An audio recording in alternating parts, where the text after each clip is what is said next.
NYPD over the controversial form of policing known as stop and frisk. They say it is still being used improperly, even years after a court-appointed monitor was put in place to develop and assess reforms. CBS 2's Lisa Rosner reports from Lower Manhattan. All of a sudden, it converts into a involuntary stop, right? What do you got in your pocket? Since 2013, I have been stopped approximately 8 times. 8 years after a judge ruled New York City police violated the Constitution by stopping, questioning, and frisking mostly Black and Hispanic people on the street, some allege it still goes on. Outside one police plaza, several groups, including Communities United for Police Reform, the Legal Aid Society, and the Center for Constitutional Rights announced they filed a motion asking the court for additional oversight measures. 66% of the stops are for people they believe to have weapons. 93% of the time, there are no weapons found. And we cannot continue to use violence in communities as a way to abuse them. Since 2013, NYPD stats show the number of stops has dropped dramatically. But the groups say the court-appointed monitor, Peter Zimroth, isn't doing enough, alleging that in an October report, he found NYPD officers failed to document nearly half of all stops. And it is ironic to me and sad to me that that table of experts discussing police reform is shutting out the real experts on this subject, which are the communities who are impacted by this process every day. The groups want a judge to appoint a 7-member community collaborative board that will advise the monitor and the court on NYPD reforms. They also want community surveys to be conducted twice a year by an independent researcher to assess public. Police are searching for a serial impersonator and thief. The suspect poses as a worker with the New York City Housing Authority and has robbed 8 victims across the Bronx. CBS 2's Natalie Dedridge has more from the South Bronx. Yeah, the most apartment and stole her purse, and it's a similar story everywhere he goes. And we spoke to a man who says he fell for it. So he says, "Do you problem they have one?" Orange vest came to his door on July.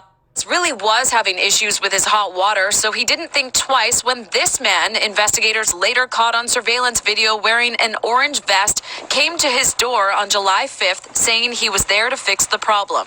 I went to the kitchen, but I thought he would follow me to the kitchen. But now to a developing story. Officers are looking for a man suspected in a string of burglaries, most of them in the Bronx.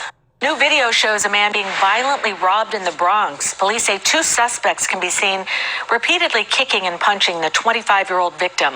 It happened back on July 7th, just before 6 a.m. near Jerome Avenue and East 171st Street in the Mount Eden section. Get 2% cash back. Boy critically injured after being struck by a dirt bike is on the road to recovery. This is his family's fight. Jonathan Beauchamp's grandmother will never forget that several days of parking lot at Flushing Meadows Corona Park nearly 2 weeks ago. He couldn't breathe. I just was. 29-year-old man who police say went on the popular app TikTok, blaming everyone but himself. This hits home to me. Police are searching for a suspect who robbed and threatened an 11-year-old girl in Queens. CBS 2's Natalie Dedridge is in Jackson Heights with more. Natalie?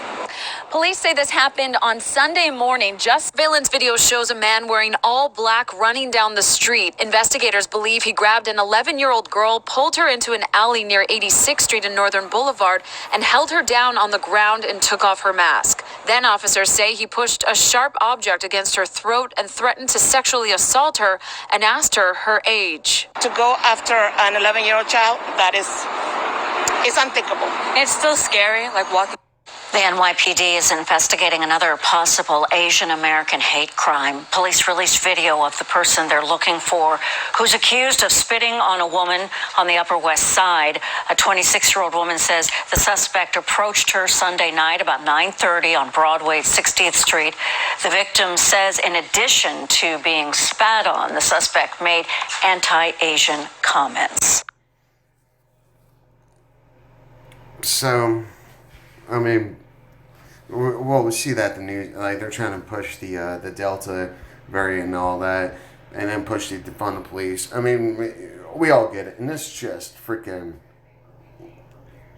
CBS News, New York, and everything. So, and not even long video, like going into even greater detail.